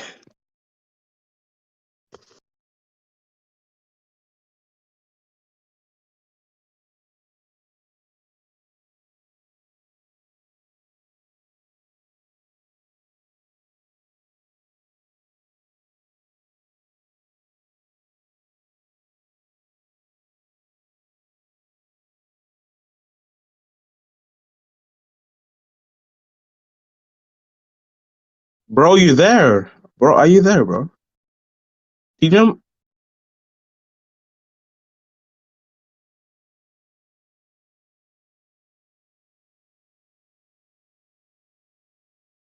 Yo, TJump, did you like you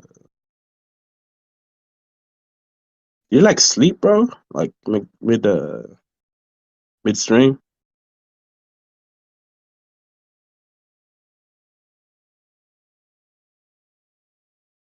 Because I swear you were like there for like last 5 minutes, bro. Last 5 minutes I definitely heard you, bro. Where you going, bro?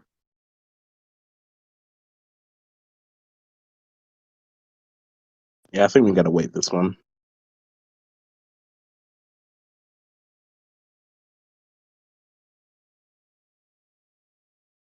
Your guys' arguments were too good, and TJump had to run away. Let me go see if I can catch him. Okay, bro.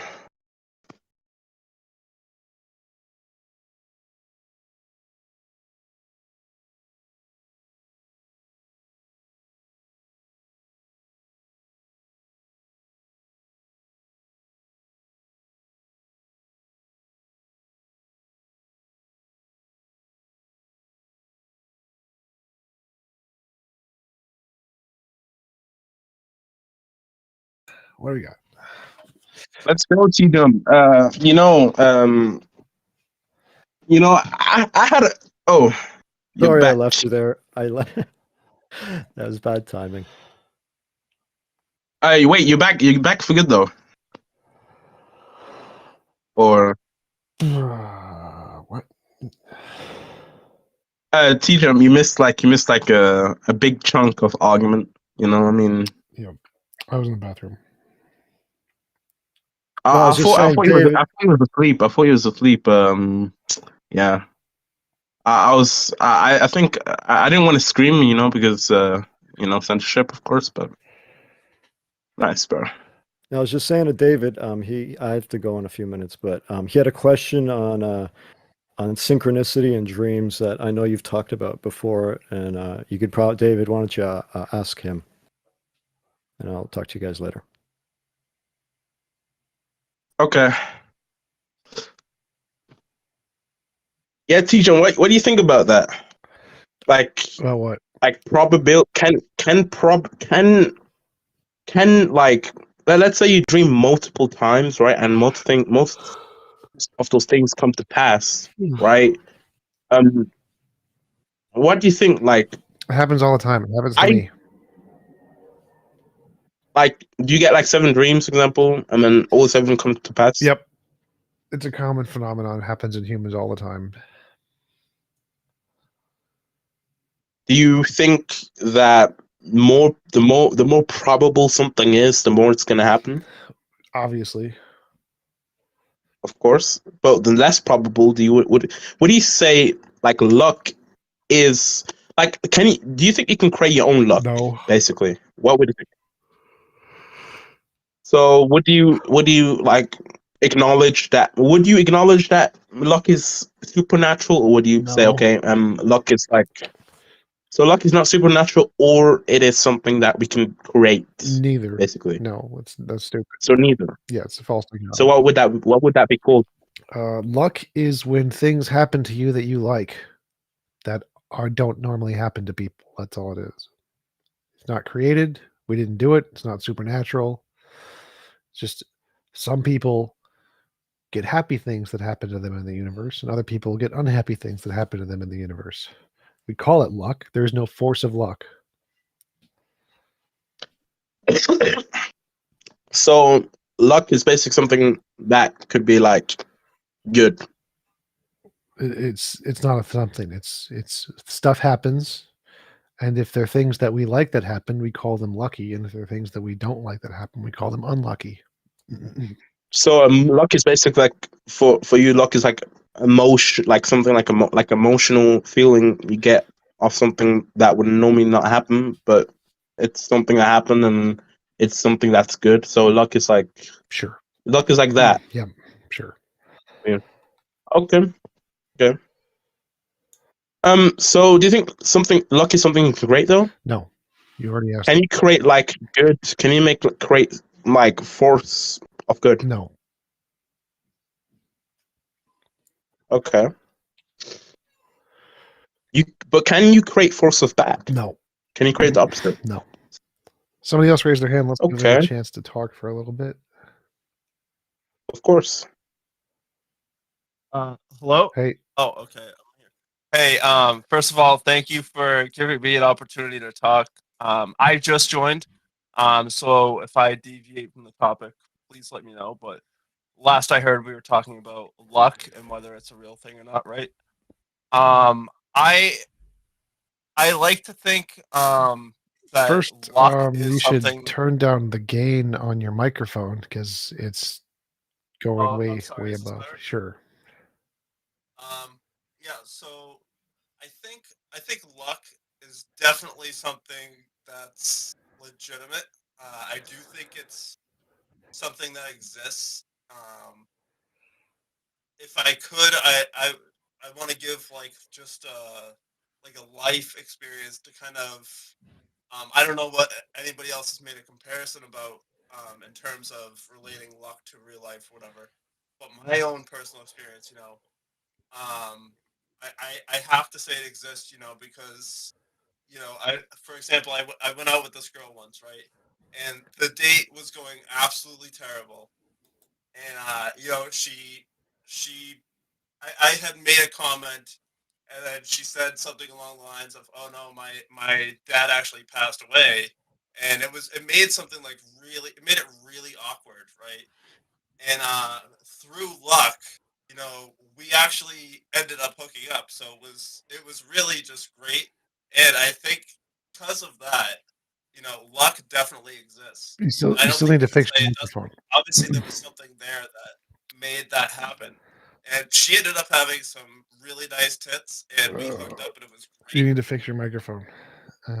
Turn the gain down. I think I know what he's talking. I think he's talking about like It's trolling. like That, the that cause was and effect thing, but like that's what's called trolling. Hello, everyone. Hey, TJump. I never spoken to you before. Thank you for bringing me on stage so I can speak with you. And thank the politics server and staff team for allowing this to happen every week. Looking forward to future events to occur.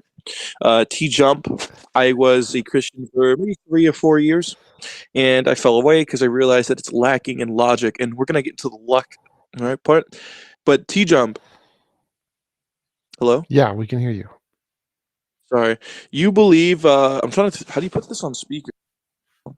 I don't know how to put this on speaker. Whatever. I'm sorry. So you believe in numbers? Do you believe them to be objectively true? Numbers don't exist. Numbers describe things that exist. Okay.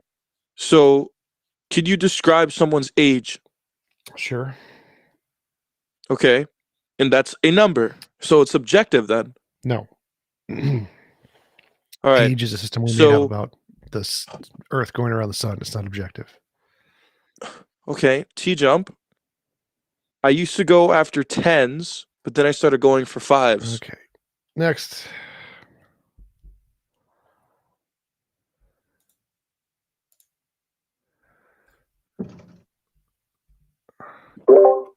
Hi there. Hey.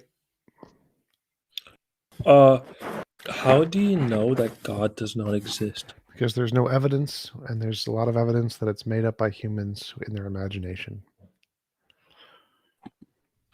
So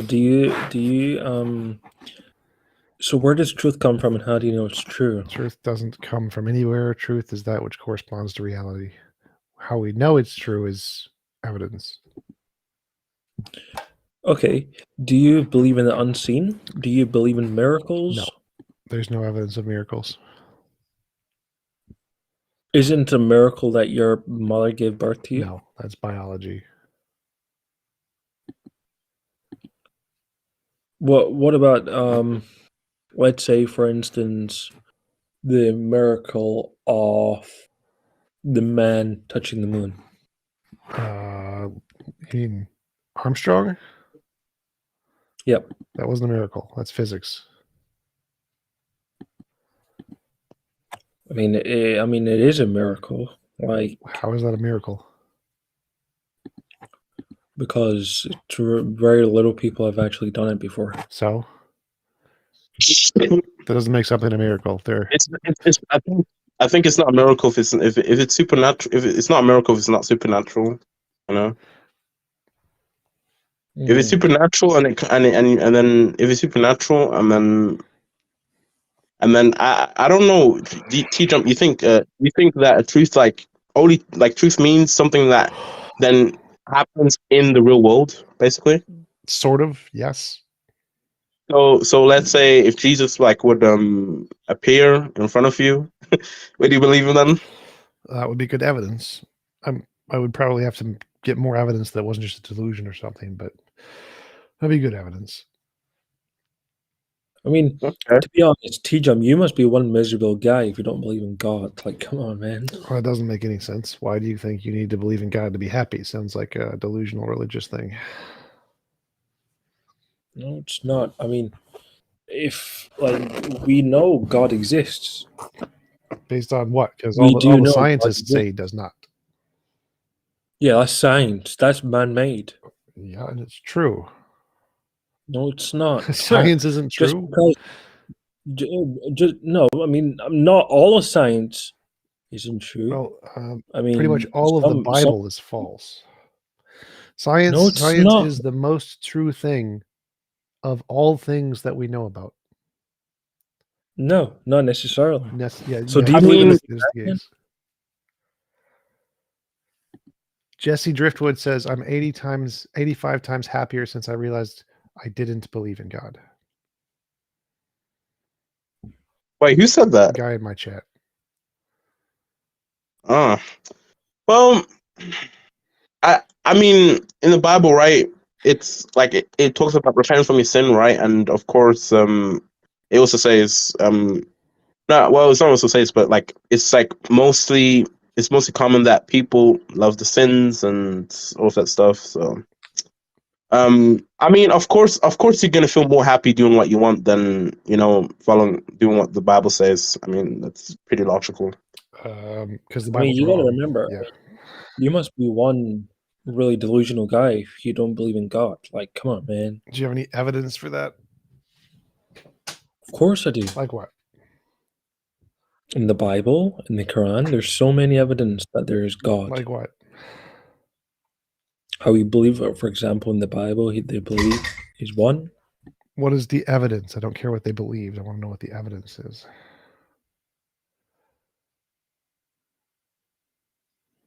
Well, I got spiritual evidence, of course. Like, for example, let's say what you like science, right? New age, right? Science, new age. What science could probably be completely wrong in the old ages. Do you think science would be like hold the same truth as it would 2,000 years ago when Jesus was like on the I earth? don't know what that means. Don't you think that for truth can only truth is, like you said before, something that manifests itself in reality, right? So what do you think, TJump, if you were 2,000 years and you saw Jesus and you heard about the Bible and that was the only truth available, would you believe in Jesus? No. That's well, but you have to think from a perspective that you would have no science. Let's say you would have no science. You would only have the truth would be. So people Well, had science back in the Roman days. Science has existed since the Greeks. okay, but you wouldn't have you would have a completely different you would have a completely different thing. You would have completely different evidence, and all of that type of stuff. So you would go off the thing that has most truth. Yeah, the most And back in most back in evidence. those days, the thing that had the most truth was the Bible. No, not even close at all. No.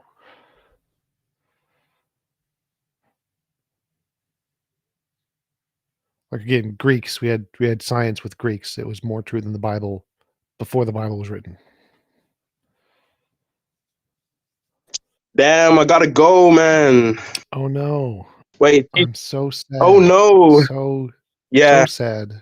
I wanted to argue a little more, But anyways, TJump, have it good with the channel, hopefully everything goes good. Yep.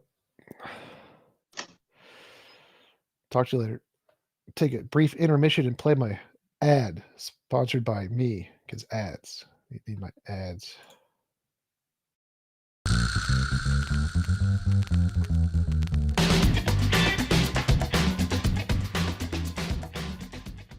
Hey guys, just wanted to give you an update. The dumbasses at YouTube still have not given me back my monetization because my debates were uploaded on other channels first. So even though they're of me with my content that I own, they're reused content. And under that policy, your entire channel gets demonetized if you're using reused content. So YouTuber dumbasses, please support me here at my PayPal link, bit.ly/TomJump. It's case sensitive, so capital T, capital J.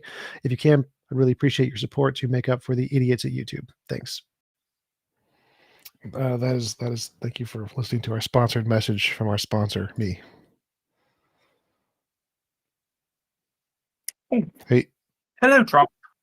What's up? Hello, Jump. Hello. Can you hear me? No. Okay then.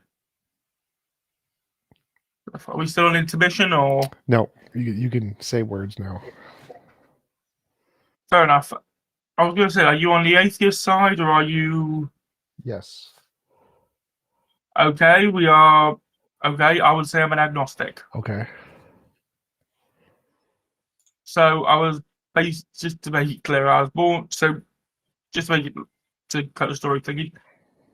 I am also autistic, so if I end up miswording or I am also autistic, so it's totally fine. Fair enough. Just like to clarify because it's internet and everything. It makes life easier. Being brought up Jewish and having a lot of it basically make no sense to me. In that I'm supposed to believe a scroll that someone apparently wrote like 2,000 years ago. To me, that just seems a little bit. It's like I see that with everything. You've got to believe a scroll somebody apparently came up with about 100, God knows how long ago. Somebody came up with a book. Somebody came up with it's hard to believe without conclusive evidence that XYZ happened, if that makes sense. I'm open to going along with it if I can have conclusive evidence, but just somebody sitting there saying, "Oh, I have a scroll that someone found in a cave." Right. It doesn't. Well, so it could be evidence. So, like, if there was a scroll that we found in a cave 2,000 years ago that said DNA is a double helix, the world is 4.5 billion years old, the universe is 13.8. That would be good evidence. No, but there's nothing. Yeah, but there's nothing today to make that conclusive. A lot of it is based on belief. A lot of it is based on belief in I want to believe this is real. Right. So there isn't actually any evidence of religions. I agree. Okay, I'm going to use the Holocaust as an example. A lot of the time, throughout all that, it was pure belief that got people through it. If that makes sense. I'm talking about on the Jewish side. I don't remember the statistics, but I think it was like a half split. Most Jews actually left religion because of that experience. No, I'm talking about the people who stayed on, who didn't leave, who were still, by definition, Jewish. Right, but you said it was like most. I think it's like about half and half. Okay, no, fair enough. I need to look into that actually. But the thing was, it was all based on pure belief. It wasn't this God that everybody apparently believes in is definitely going to come along and save us. It's the belief that they will at some point come, and it's very hard to sit there and go, yeah, okay, you had belief in it, therefore I should.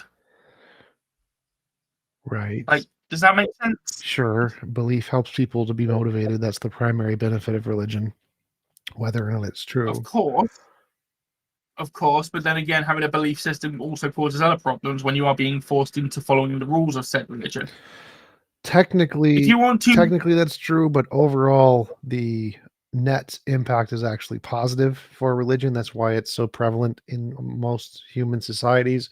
There's a bunch of data that shows that being religious decreases the murder rate, drug use rates, burglary rates, domestic violence rate, all by about 3 to 5% overall. And so okay, the being religious Are you? has lots of small positive benefits, and there are negative benefits like religion increases war by 7% and atrocities by 11% or something like that.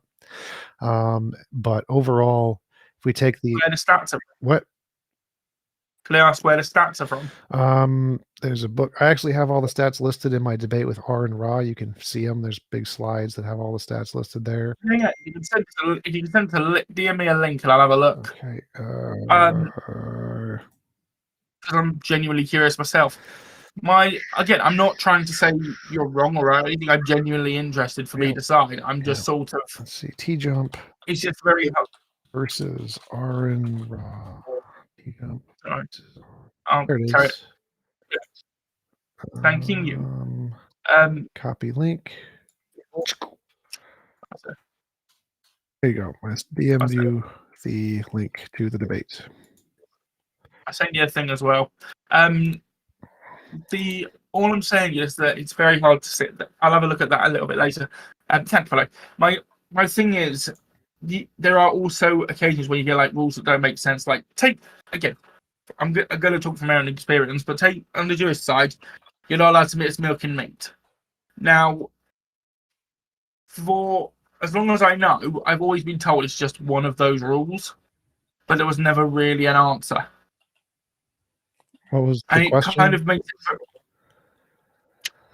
No, I'm talking about I'm saying about rules that are just there for the sake of it. Yeah, they were beneficial in the past. So why, if they were beneficial then, why try and enforce them now? Because it's convenient for people to make up rules that they write down in their time period and they just apply it to religions which transition over time through culture and are implied when they're not useful. Like in Christianity, it said don't wash your hands and don't mix your linens and don't eat pork, which were useful back then and not so much now. But you can see why I'd question it. Sure. Like you wouldn't. I'm not going to sit there and say yes. This person said A, B, C, D. Therefore, it's quite a. I'm trying to think of a word. The only problem is what happens if there ends up being a clash because X religion because there's been let's say a certain religion hasn't integrated into society. Yes, those happen all the time, but I don't I'm an atheist, so I agree there's no evidence of religion. I think there's lots of evidence against it, but I don't understand what you are. You can see where I'm coming from. Right, because I'm an atheist, so I already agreed with you before we started the conversation for the most part.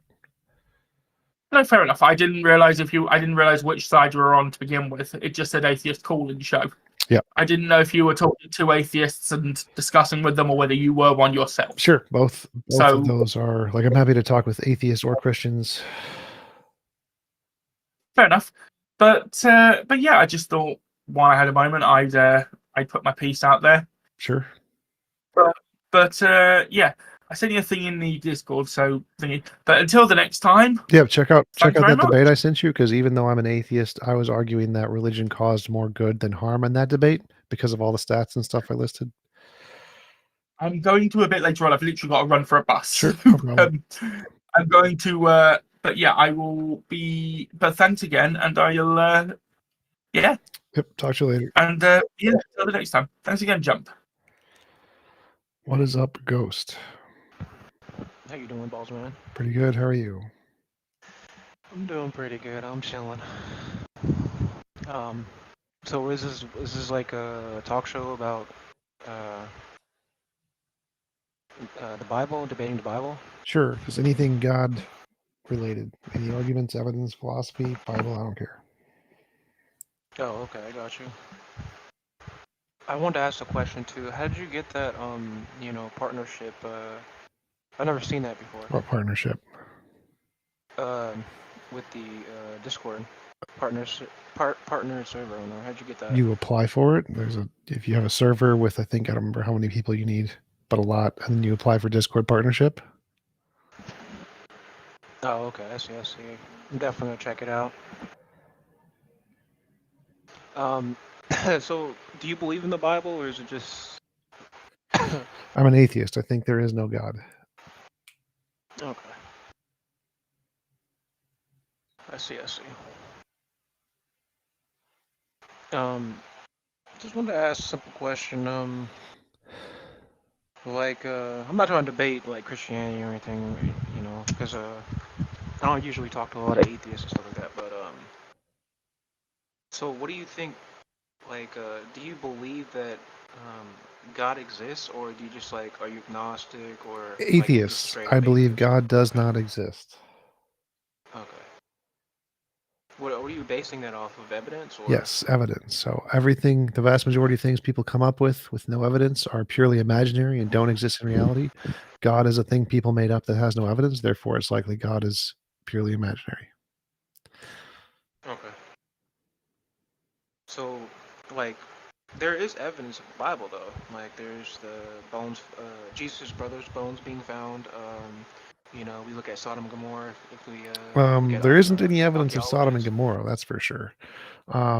So there's evidence of some things in the Bible, like David, King David, is the first person in the Bible who actually existed. Everyone else is made up before him. So there are people in the Bible who did exist, but in Spider-Man, New York City exists. That doesn't mean Spider-Man is true. So the fact that the Bible has some true facts doesn't mean that all the things in the Bible are true. So now we're going into a deeper rabbit hole. So, like, you know how the Bible says that the Euphrates River would dry up.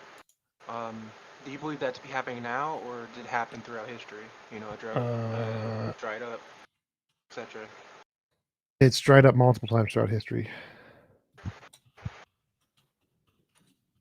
Right. Yeah, I believe that too.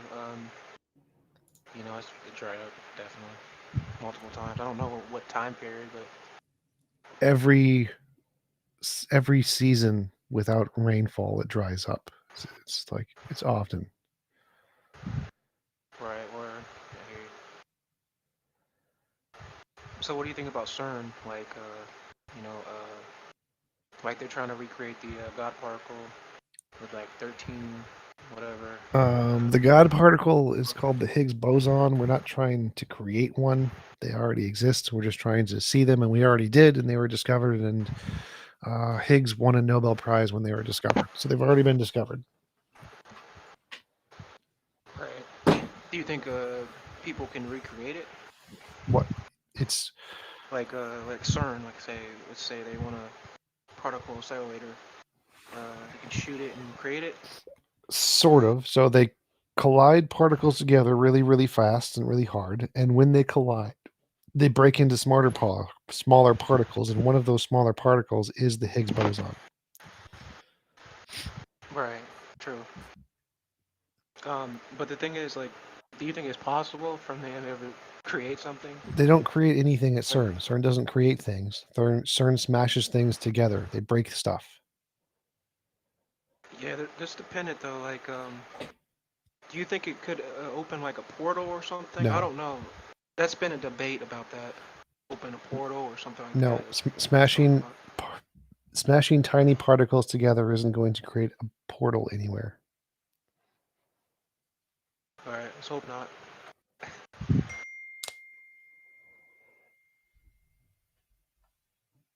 So what exactly is this? Kind of confused with that. What exactly is this? Like this talk show stuff? Because I've seen a few people that is on here. It's a talk show. You come, ask questions, present evidence of God, kind of stuff. Oh, okay. Specifically, like supporting atheism, or just like you know, just like a debate, right? Either one. Okay, I got you.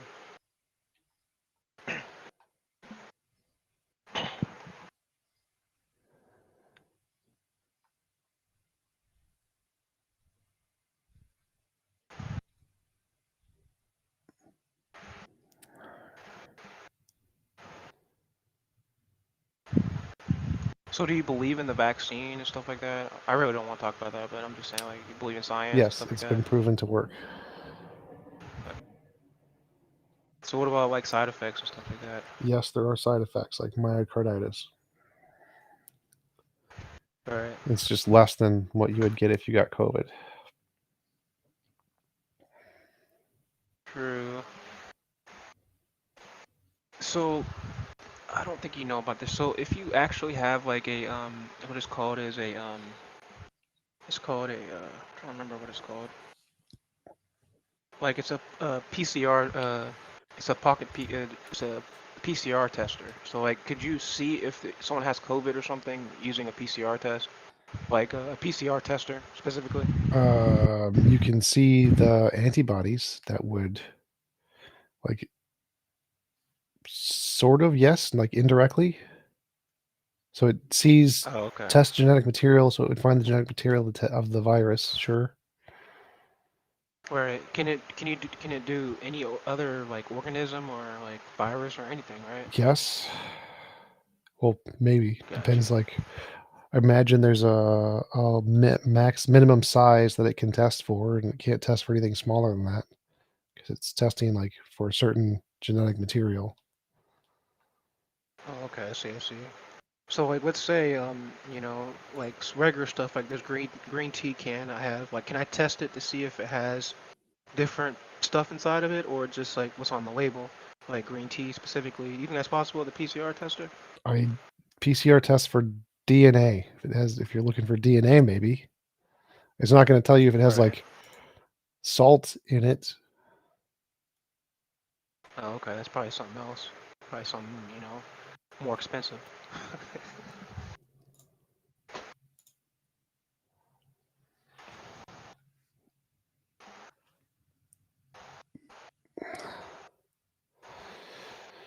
All right, I need to get ready to go. Thanks for coming to the show, guys. Appreciate it, and I'll talk to you guys next time.